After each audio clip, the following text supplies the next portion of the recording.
OSS ఫర్టిలిటీలో అమ్మ నాన్నలకి personalise treatment ఇచ్చారు in the good hands of science. Mummy daddy అవ్వాలంటే OSS కి కాల్ చేయండి. గత ప్రభుత్వంలో ఉద్యోగాల భర్తీకి ఏళ్ల తరబడి ఎదురుచూసిన పరిస్థితి ఉండేదని తెలంగాణ డిప్యూటీ సీఎం భట్టి విక్రమార్క అన్నారు. కానీ ప్రజాప్రభుత్వం వచ్చిన తర్వాత అర్హత ఉన్న వారికి ఉద్యోగాలు ఇస్తున్నామని తెలిపారు.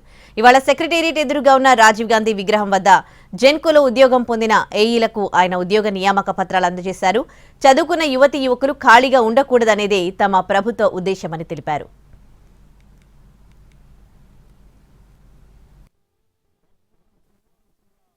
చదువుకున్నటువంటి నిరుద్యోగ యువతీ యువకులు ఖాళీగా ఉండకూడదనేటువంటి ఆలోచనతో ఈరోజు రాష్ట్ర ప్రభుత్వం ప్రణాళిక తయారు చేసుకుని ముందుకు పోతా ఉంది.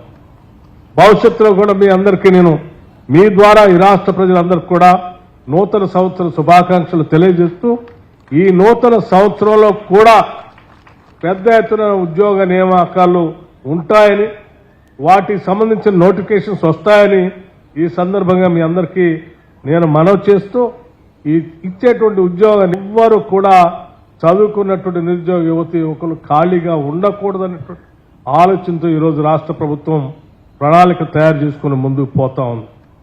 భవిష్యత్తులో కూడా మీ అందరికీ నేను మీ ద్వారా ఈ రాష్ట్ర ప్రజలందరికీ కూడా నూతన సంవత్సర శుభాకాంక్షలు తెలియజేస్తూ ఈ నూతన సంవత్సరంలో కూడా పెద్ద ఎత్తున ఉద్యోగ నియామకాలు ఉంటాయని వాటికి సంబంధించిన నోటిఫికేషన్స్ వస్తాయని ఈ సందర్భంగా మీ అందరికీ నేను మనవి చేస్తూ ఈ ఇచ్చేటువంటి ఉద్యోగాన్ని ఎవ్వరూ కూడా చదువుకున్నటువంటి నిరుద్యోగ యువతీ యువకులు ఖాళీగా ఉండకూడదనేటువంటి ఆలోచనతో ఈరోజు రాష్ట్ర ప్రభుత్వం ప్రణాళిక తయారు చేసుకుని ముందుకు పోతా ఉంది.